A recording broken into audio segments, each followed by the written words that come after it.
आज हम कार्बनिक विलयन के स्थानांतरण को प्रभावित करने वाले कारक के बारे में पढ़ेंगे कि कार्बनिक विलयन जो होता है वो कैसे विलयों के स्थानांतरण को प्रभावित करता है, क्या क्या प्रभावित करेगा, उसके बारे में आज हम इस वीडियो में पढ़ेंगे।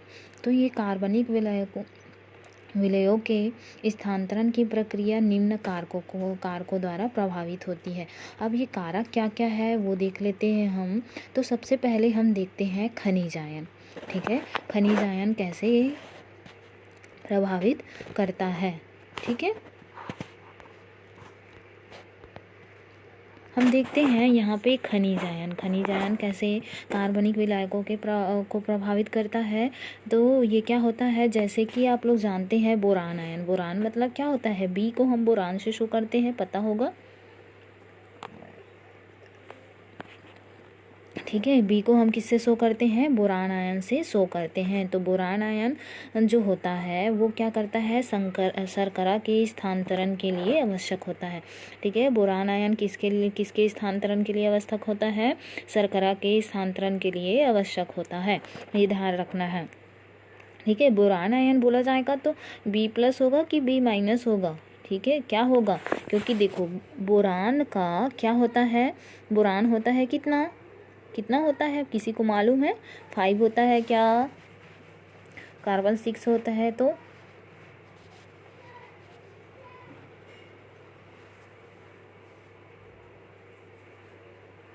ठीक है, बोरान का आप लोग बताना क्या होता है, कितना होता है, और देखना बोरान में बोरान आयन बोला है तो उसमें क्या आएगा, प्लस आएगा कि माइनस आएगा। तो बोरान आयन जो होता है वो शर्करा के स्थानांतरण के लिए आवश्यक होता है। कैसे आवश्यक होता है, शर्करा सभी लोग जानते होंगे, शुगर क्या होता है, शुगर को बोला जाता है शर्करा। और जो शर्करा होता है वो क्या होता है, किसमें होता है, ग्लूकोज। ठीक है, ग्लूकोज सभी लोग जानते हो ना, ग्लूकोज। ठीक, जिसको हम C6H12O6 कहते हैं। ठीक है, तो ये बोरान आयन जो होता है वो शर्करा के स्थानांतरण के लिए आवश्यक होता है।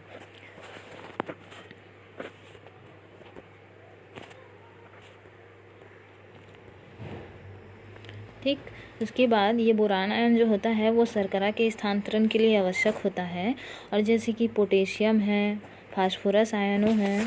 ठीक है, क्या क्या होता है, एक तो होता है पोटेशियम, दूसरा होता है फास्फोरस। तो फास्फोरस आयन की जो उपस्थिति में भी विलयों के स्थानांतरण में सहायता होता है, ये ध्यान रखना। अब यहाँ पे क्या बोला गया है, प्रभावित करने का कारक का मतलब ये नहीं होता है कि इसको हानि ही पहुँचाए। कई बार क्या होता है, उसके लाभ के लिए भी वो प्रभावित करने वाले कारक को बोला जाता है। अगर उसकी क्वांटिटी कम हो जाती है तो भी क्या होगा, स्थानांतरण नहीं हो पाएगा। क्वांटिटी बहुत ज़्यादा अधिक भी हो जाएगा तो भी स्थानांतरण नहीं हो पाएगा। तो इस कंडीशन में क्या दिया है, जो बोरान आयन जो होता है वो शर्करा, जब पौधे में क्या किया जाता है, शर्करा को पत्तियों से, कहाँ से, पत्तियों से, जब पत्तियों के द्वारा प्रकाश संश्लेषण के द्वारा पत्तियों में ग्लूकोज का निर्माण होता है जिसको हम भोजन बोलते हैं, तो वो कैसे स्थानांतरित होगा, बोरान आयन की मदद से ही शर्करा जो है वो पूरे पौधे में स्थानांतरित हो सकता है। ठीक है, और इसके अलावा भी जैसे पोटेशियम है, फास्फोरस आयन की उपस्थिति भी विलयों के स्थानांतरण में सहायता होता है, ये भी ध्यान रखना है। विलयों के स्थानांतरण में सहायता और कौन सा होता है, ये पोटेशियम और फास्फोरस। अब हम देखते हैं प्रकाश जो है, जैसे देख लेते हैं, दूसरा पॉइंट है ये हमारा प्रकाश। तो प्रकाश कैसे प्रभावित करता है, तो हार्ट और उनके जो क्या है सहयोगी हुए, कौन से सन में, 1969 में। 1969 में उन्होंने बताया कि प्रकाश जो होता है,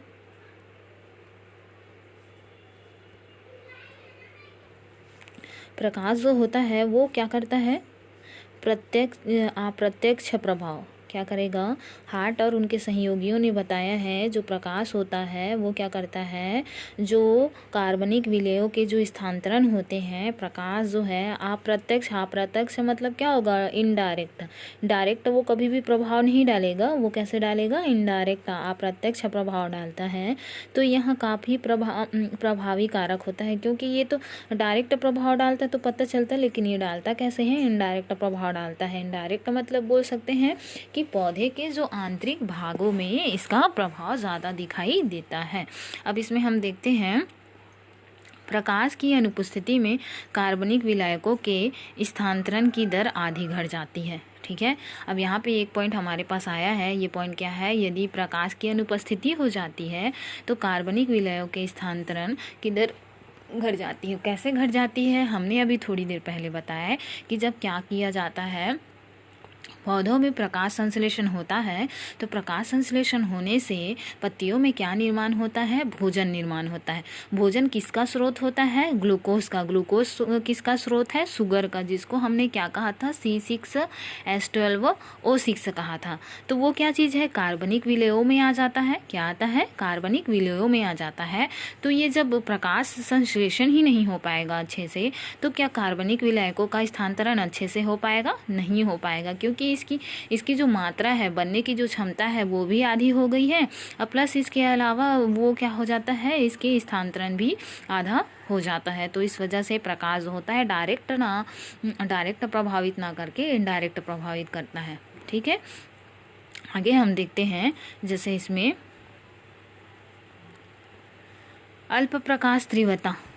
ठीक है, कई बार क्या होता है?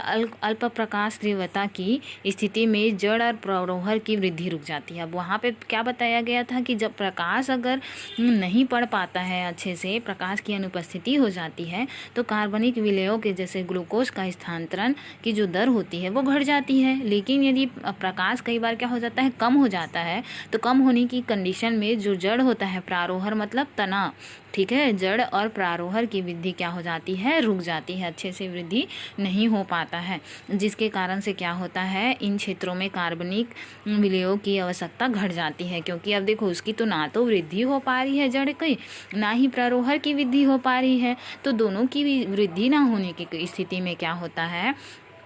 जो कार्बनिक विलयकों की जो आवश्यकता होती है वो घट जाती है। ठीक है, यदि इनकी वृद्धि अच्छे से हो पाती, विकास अच्छे से हो पाता, तो कार्बनिक विलयकों की जो आवश्यकता होती है वो बढ़ जाती। लेकिन यहाँ पे प्रकाश की अल्प मात्रा उपस्थित होने की स्थिति में क्या हो जाता है कि कार्बनिक विलयकों की आवश्यकता घट जाती है। क्यों घट जाती है? क्योंकि जड़ और तना की जो वृद्धि होती है वो रुक जाती है। इस वजह से उसके जो कार्बनिक विलयकों की जो वृद्धि है, वो स्थानांतरण है, वो क्या हो जाती है? उसकी आवश्यकता कम हो जाती है और स्थानांतरण की दर भी यहाँ पे क्या हो जाती है? कम हो जाती है। क्लियर हुआ यहाँ तक? अब हम देखते हैं श्वसन दर। श्वसन दर क्या होता है? श्वसन दर क्या होता है? ये हमारा तीसरा पॉइंट है, श्वसन दर। तो श्वसन की दर बढ़ने से कार्बनिक विलयों का यातायात भी बढ़ता है। अब श्वसन दर तो सभी लोग जानते हैं, प्रकाश संश्लेषण पौधे में होता है तो श्वसन भी होता है कि क्या किया जाता है? पौधों में भी ऑक्सीजन को लिया जाता है और कार्बन डाइऑक्साइड को रिलीज किया जाता है, छोड़ा जाता है। तो श्वसन दर के बढ़ने से, यदि श्वसन दर बढ़ेगा तो कार्बनिक विलयों के यातायात जो होती है, यातायात मतलब स्थानांतरण, वो भी बढ़ेगा। लेकिन यदि श्वसन दर घटेगा तो कार्बनिक विलयकों का जो स्थानांतरण होता है वो भी क्या हो जाएंगे? घट जाते हैं। ठीक है, क्लियर हुआ यहाँ तक? ठीक, यहाँ पे यदि श्वसन दर, मान लिया जाए कि ऑक्सीजन को लिया जा रहा है, कार्बन डाइऑक्साइड को छोड़ा जा रहा है, तो वो श्वसन दर बढ़ा हुआ है, तो मतलब कार्बनिक विलयकों का स्थानांतरण जो है तने से, पत्तियों से तने में, जड़ में अच्छे से हो पाएगा। लेकिन वही श्वसन दर, ऑक्सीजन की जो मात्रा है वो कम हो गई है, कार्बन डाइऑक्साइड की मात्रा ज़्यादा हो गई है, तो वो श्वसन दर घट जाएगा और घटने के कंडीशन में क्या होगा? कार्बनिक विलयकों का जो स्थानांतरण है वो कम हो जाएगा। इतना ही नहीं, सभी कारक जो है वो श्वसन दर को ही बढ़ाते हैं। जितने भी कारक होंगे वो श्वसन दर को बढ़ाते हैं और कार्बनिक विलयों के स्थानांतरण की दर को भी बढ़ाते हैं। ठीक है, जितने भी कारक होंगे वो श्वसन दर को बढ़ाएगा और कार्बनिक विलयकों का भी जो स्थानांतरण होगा वो आसानी से हो पाएगा। नेक्स्ट पॉइंट है हमारा तापमान। ठीक है, यदि कम तापमान होता है तो श्वसन दर क्या हो जाएगा? कम हो जाएगा। ध्यान रखना, यदि तापमान कम है, तापमान मतलब टेम्परेचर, तापमान कम है तो श्वसन जो स्थानांतरण होगा वो भी कम हो जाएगा। और स्थानांतरण के लिए अनुकूल ताप जैसे 20 से कितना होना चाहिए? 30 सेंटीग्रेड के बीच होना चाहिए। ठीक, कम तापमान पर स्थानांतरण की दर जो होती है वो घट जाती है। और स्थानांतरण के लिए क्या चाहिए होता है? अनुकूल तापमान चाहिए होता है। कितना चाहिए होता है? 20 से 30 सेंटीग्रेड चाहिए, इसके बीच चाहिए होता है। तो तापमान यदि इसके बीच होगा तो स्थानांतरण भी अच्छे से हो पाएगा। यदि कम हो गया तो क्या होगा कि कार्बनिक विलयों का स्थानांतरण भी कम हो जाएगा। ठीक है, हम देख लेते हैं